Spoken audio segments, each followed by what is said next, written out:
I endured years of humiliation, but the day they thought I was weakest, when they filed an emergency petition to put me under a conservatorship, they stabbed me in the back with forged signatures and a bought-off note from a family doctor. I watched them smile, convinced they had me cornered, while I listened and logged every word into my recorder. I am not the timid woman they painted. I have spent a decade quietly stewarding a legal trust that controls an unexpected public revenue stream, and I was waiting for the right moment to flip the board. My name is Claire Whitman, and I am 32 years old. Before I reveal exactly how I dismantled their lives, let me know where you are watching from in the comments below.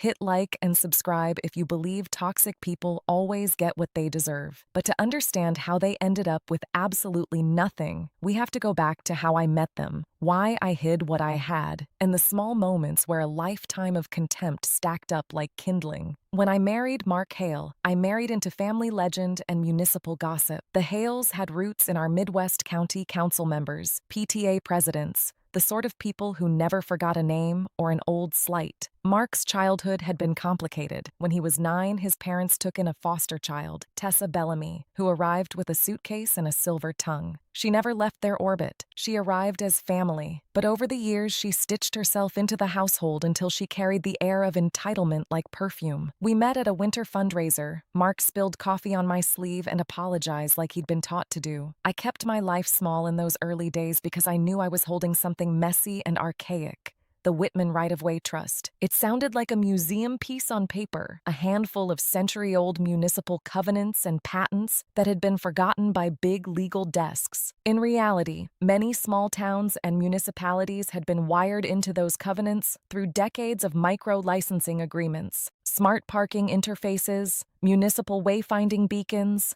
the tiny micropayment protocols that let towns collect nickels from EV chargers and shuttle stops. Nobody in our county thought about those pennies until someone else did. I did not tell Mark, not because of any great romantic secrecy, but because every time I'd hinted at having a little cushion in the past, relatives moved in. My childhood taught me to be surgical about what I revealed. When you have a legal instrument that yields predictable, unassuming cash and the power to veto municipal contracts, you become a target. I wanted to prove, quietly, that I could manage it without turning our lives into a spectacle. So I learned to fold myself into the background. I became the modest wife everyone could boss around. I listened when Tessa criticized my thrift store blouse. "Claire, you really could do better for Mark, don't you think?" And replied with a soft laugh. She mocked the charity dinners I suggested for the elementary school, made jokes that circled Mark's parents like sharks. Nina and Brandon, Tessa's grown children, were loud, entitled, and always on the lookout for a handout. They called my thrifted apron quaint. They ate my food and judged me at the table as if gratitude were a currency they'd never earned. The worst of it was the way Mark softened when they criticized me, as if my silence was proof of my incompetence. He would bristle sometimes one night after Tessa openly suggested I should get a job, because homespun wasn't a career. But then he'd apologize to me quietly, and we'd move on. I swallowed, because the trust depended on my discretion. I managed municipal licenses, held the trustee keys, monitored payments, and kept the trust almost invisible. I had reasons. The trust came from my grandmother, who had survived lean years watching relatives burn through fortunes. She'd told me once, in the hush of her kitchen, that people will smell money, Claire. Let them find something else to feast on. I promised her, so I stayed small. I stayed patient. I put up with sneers and helpful advice about how to live my life. When Tessa and Nina refused to help with the school bake sale because it wasn't worth the time, they didn't know I'd quietly wired a modest donation to the PTA, no note, no announcement. When Brandon asked for a loan for a startup that smelled like another 90-day whim, I quietly declined and later did him a favor that cost me nothing, an informational email about proper business filings. They thought they were living off my patience. They were wrong. The turning point came in March, 2 months before the county planned to unveil the Route 6 autonomous shuttle pilot. The town wanted to demonstrate an eco-friendly circulator using a private software stack. That stack, mapping beacons, micro-licensing hooks, the little revenue split that a town could levy on parking and charging, was precisely the kind of municipal micro-rights my trust quietly governed in multiple small towns within a 50-mile radius. Everyone assumed the trust was dormant. They had been wrong for decades. Tessa started spending more time at our house to help because Mark was traveling for work. She organized the household with a beam of faux sympathy, asking questions with the expertise of someone who'd done it before. A few times I caught her rifling through a drawer where I kept trust mail. She laughed it off. She is good at laughing people down, at turning suspicion into an awkward silence that looks like the problem belongs to you. Then the petition arrived. It was surgical, brazen, and grossly confident. They filed an emergency petition for conservatorship, alleging a sudden onset of cognitive instability, claims that read like a roast list of my supposed flaws rather than medical facts. The signature pages were tight, the affidavits stapled with confident pens. They had a doctor's note. They had a notarized emergency petition. They had Mark's reluctant signature on a temporary custodian form he claimed later he'd signed because Tessa insisted it was a paperwork favor. Their plan was grotesquely simple. In the chaos of a rushed hearing, they would present their evidence and ask the judge to appoint a temporary conservator, someone they could control to oversee my finances and, thereby, the trust until a full hearing. Once a conservator was in place, they could move the trust's licensing rights into a new shell company and flip them to developers eager for the Route 6 pilot contract. They schemed to sell country pennies for a quick fortune, convinced that my quiet life hid nothing of value. The scheme was rotten with arrogance. They believed my silence was stupidity. They believed that because my bank statements didn't scream wealth, they could get what they wanted. They never considered that trusts are not just bank balances. They are legal instruments with clauses, with self-executing protections, if you know where to look. How specific and greedy was their plot? Tessa paid a small but steady series of transfers to a local physician, Dr. Mason, who runs a single exam clinic and owes more to personal ambition than to ethics, to sign a medical certificate stating I was temporarily incapacitated. Nina promised an eager investor that with my global incapacity, they could capture the Route 6 licensing immediately. Brandon bragged to friends that within a month they'd be owning the shuttle contract and renovating our street for condos. They even scrawled a mock purchase memo in the margins of a napkin, oblivious that paper reveals more than they intended. They planned the hearing to coincide with the Route 6 demonstration day, a perfect public moment when officials, reporters, and developers would be distracted. They thought a quick ex parte order during the commotion would slide like soap through hands. Nobody would notice until they had already moved the rights into their shell. It was ugly, it was greedy, and it was beautifully naive. What they didn't know, I had been watching. Not angrily, methodically. Months earlier, when I had seen irregular logins to my trustee portal, I started leaving traces. I fed decoy receipts into their greedy net. I flagged a fake municipal notice that required expedited authentication before any transfers could occur. I had not planned an act of revenge so much as built a legal valve that would burst at the right pressure. When they filed, a quiet part of me felt relief, because no lie is strong enough against evidence, and because the bigger the lie, the easier it is to find the seams. People think revenge is fire and rage. It is not. Revenge that lasts is cold and legal and composed like a ledger entry. I did not call neighbors or shout on social media. I sharpened the law. Step 1. I recorded everything. For weeks prior, I had an old recorder tucked into a kitchen jar where Tessa liked to leave receipts. It's primitive and obvious, but voices at close range are evidence. There were conversations, Tessa arranging transfers, Nina worrying about timelines, Brandon cackling about selling the little revenue streams to a developer from the city. The recordings were messy, human, and full of admissions that would make any judge's eyebrows raise. Step 2. I traced the money. I had quietly retained Evan Brooks, a forensic accountant I'd befriended in college because he once helped me audit a small charity. Evan helped me map the transfers from Tessa to Dr. Mason's account, to a shell clinic, and then to a slush legal fund. We subpoenaed bank logs. The pattern looked like a heartbeat, small pulses of $1,200 here, $900 there, payments that smelled like bribes when matched to clinic visit dates in Dr. Mason's book. Step 3. I use the trust's own bones. The Whitman Right-of-Way Trust contains an obscure clause nobody had ever contested, a public interest immobilization provision my grandmother had insisted on after the family nearly lost land in the 1950s. It read stiffly on paper, but the legal language allowed me, as trustee, to place the trust under immediate arbitration escrow upon any attempted transfer initiated during a civil dispute. It required any county or municipal partner to pause deals and disclose all payments for a 30-day audit if the trustee filed a notice of dispute. In plain English, if someone tried to move a license while a conservatorship dispute was present, the licensing authority had to hold transfers and disclose the buyer. It was a little-known municipal protection statute embedded in our trust deed. I pre-filed an emergency petition of my own, in secret, with Judge Ramirez, who owed me nothing and therefore could be trusted to act strictly by the law. I attached the recordings, the bank maps, and a demand for an immediate temporary restraining order, TRO, against any transfer of rights pending forensic audit. I also filed criminal complaints with Assistant District Attorney Olivia Grant detailing the alleged bribery and forgery. Step 4. I arranged the public setting the way a chess player lines up pieces. The Route 6 autonomous shuttle demonstration was a televised event hosted in the county square. Developers, reporters, the mayor, and the whole town would be there.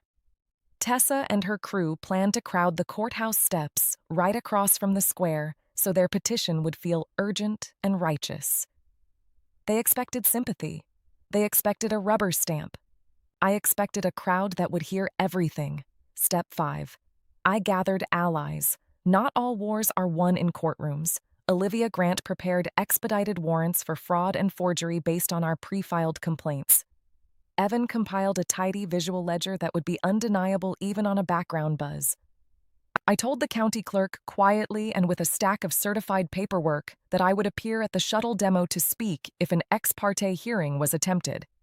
I wanted the whole town to watch, and I made one final move that I felt a touch guilty about.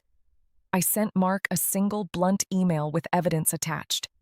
I could have let him squirm, but I wanted him awake and in the light with me, not by their side. He showed up uncertain at the demo, sleeves rolled like someone who didn't know when to speak and when to stay silent. I did not practice grand speeches. I prepared documents, and I prepared to be still while the law did the shouting. The square smelled of cut grass and coffee. Reporters clustered by the gazebo. A folding table had been set for the Route 6 press release, prototype shuttle, developer placard, and a ribbon for the mayor. Tessa arrived with her crop of angry supporters, Nina fanning herself like a queen, Brandon posting a video on his phone as if tonight's victory were already his. They had made a show of charity. "We're doing this for the town," Tessa told cameras, while their eyes flicked to the courthouse as if the real prize had already been won. I walked into the square with a slim legal folder and an unremarkable tote bag.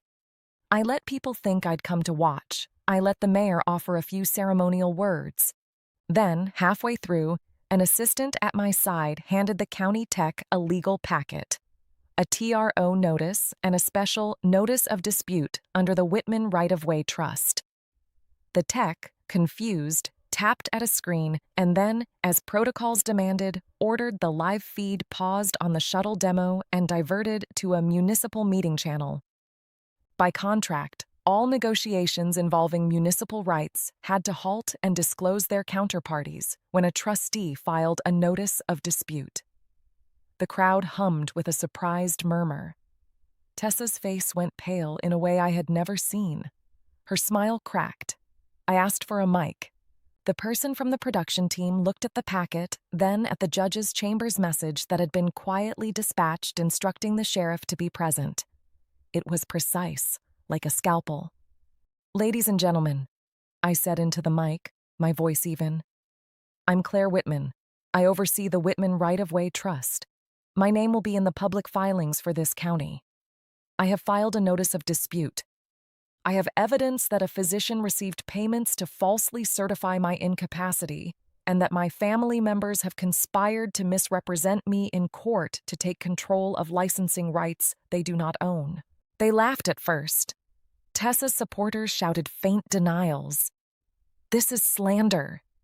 You're unhinged, Claire. But I kept going, and the hush that followed had teeth. The county feed showed the handwritten recordings transcribed, the bank trail mapped in a clean graphic Evan had prepared on an iPad, and a public attorney reading calmly the language of the trust. Upon notice of dispute, no municipal licensing transfer or effective change in ownership shall proceed without written disclosure to the trustee and a 30-day audit. The mayor's face tightened. Developers murmured. Brackets of reporters leaned forward. Then the sheriff stepped forward, and Olivia Grant spoke into the microphone, voice crisp and lethal with law. Based on complaints of bribery, forgery, and conspiracy to defraud the county licensing process, I am issuing warrants for the arrest of any individual who presented forged medical statements to the county court seeking their own economic benefit. Dr. Mason, Tessa Bellamy, Nina Bellamy, and Brandon Bellamy, you are requested to show cause. You should have seen the way the camera caught Tessa's attempt at composure crumble. She lunged at the legal volunteer, handing her paperwork, voice shrill. This is a witch hunt, she squealed, a sound that landed like a wet cloth on her supporters. Brandon shoved the mic stand. Someone tried to grab the iPad that had Evan's ledger. The sheriff's deputies responded with the slow, precise motion they reserve for people who have made their own choices. What sealed the room? No, the town was the tape. I played short clips of Tessa on the recorder, bargaining with an unknown number. We need it done before the shuttle demo, no time to play games. Another clip. Dr. Mason's voice. Sign it as urgent. She won't notice until it's filed. They listened to the human voices that betrayed intent. Judges are not supposed to humiliate in public, but the courtroom of public opinion followed the court's own unassailable orders. The TRO stayed in effect. The licensing authorities froze Route 6 approvals. Warrants were served. Tessa, Nina, and Brandon were each read their rights as the crowd watched like a slow-motion calamity. I remember Mark's face as the deputies took Tessa aside. He reached for my hand, and I let him. He whispered, I didn't know. I did not speak. There was no need. The cameras had already done what my words could not. They had expected mercy through chaos. Instead, they received documentation, triangulated bank transfers, public testimony, and an immediate audit that exposed their lies.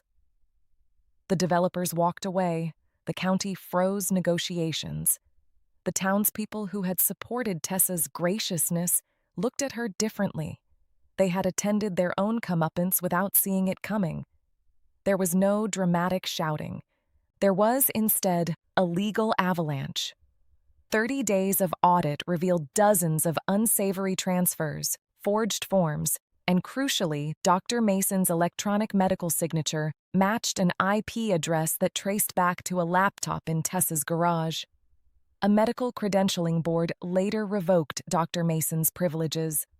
Criminal prosecutors added charges: conspiracy to commit forgery, attempted fraud, and bribery.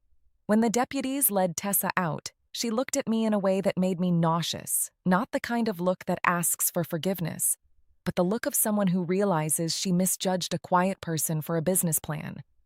Nina and Brandon screamed about family betrayal, while Tessa pleaded that she had been helping the family. The crowd was silent.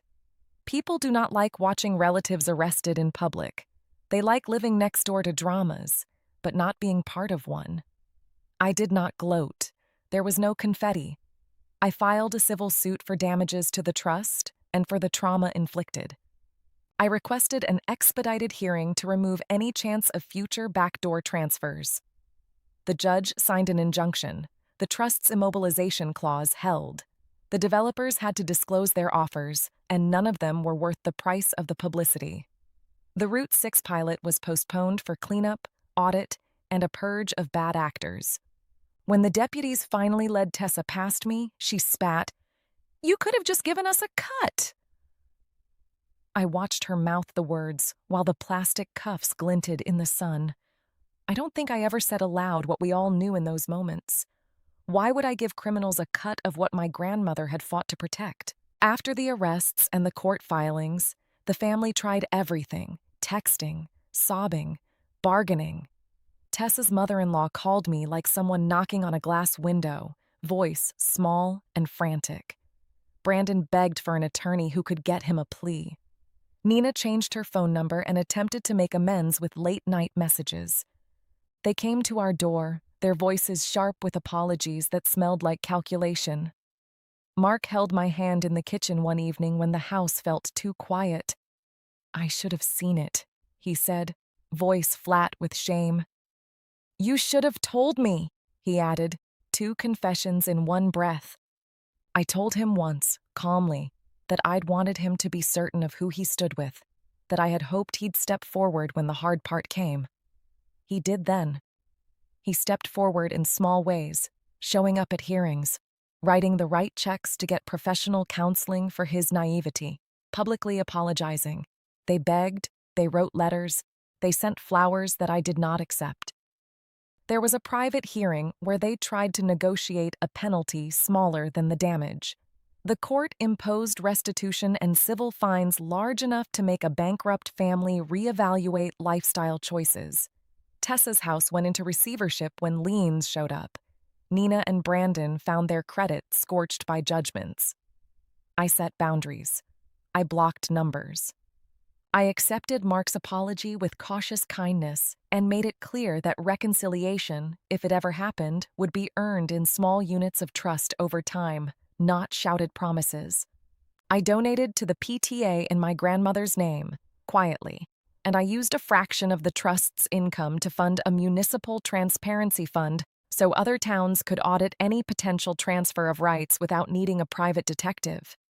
There was a peacefulness in unclenching. It surprised me. For years, I had measured my days in compromises, keeping the peace at the cost of personal dignity. Now, after the legal storm, I took walks at dusk without rehearsing my responses to sneers. I learned to sleep with doors unlocked. I sat in the kitchen in the morning with a cup of coffee and the municipal ledger open, not because I feared theft, but because I cared for something and wanted to steward it well. People asked if I felt vindictive joy. I did not. What I felt was something like justice, clean, legal, and articulate. I felt like my grandmother's old kitchen table, still solid after the storm. The family that tried to take from me had their own reckonings, criminal records, restitution, and a social cost that is harder to pay than money. They called me greedy then, after the arrests. It was a strange inversion. Their greed made them hungry. My restraint made me rich in all the ways that matter. And the trust? It continues to fund modest projects across our county, charging stations at the senior center, a new route for senior shuttle rides, a transparency hotline for municipal licensing. My grandmother would have laughed at the irony. The mechanism she set up to protect a small family legacy now helps the very community that once feared our name. If you are listening from your living room or your smart TV at night, if you are a woman who once cowered at in-law comments or an older neighbor who knows the sound of entitlement, know this: surviving their greed is possible. It requires evidence over volume, contracts over fury, and allies who know the statutes that bite back. I planned for a long time, I recorded, I documented, and I used the law in a way they could not. In the end, they begged. I rejected them. I told them there would be no backhanded bargains, no quiet payoffs. If they wanted to change, they could do it somewhere else, with someone else. I replaced their space at our table with volunteers from the Transparency Fund. The house grew quieter. The laughter around me became honest rather than borrowed. I do not tell this story to boast. I tell it because when I was 32 and called cheap by my in-laws, I almost let them strip me of what rightfully belonged to my family and to the towns we served. Instead, I used patience, law, and the stubborn memory of my grandmother's kitchen to make sure the next person who tried to prey on quiet wealth had to stand before a jury, not a gossip circle. If you liked this story, let me know where you are watching from in the comments below. Remember to subscribe for long-format stories about people who take justice into their own hands without losing themselves in the process.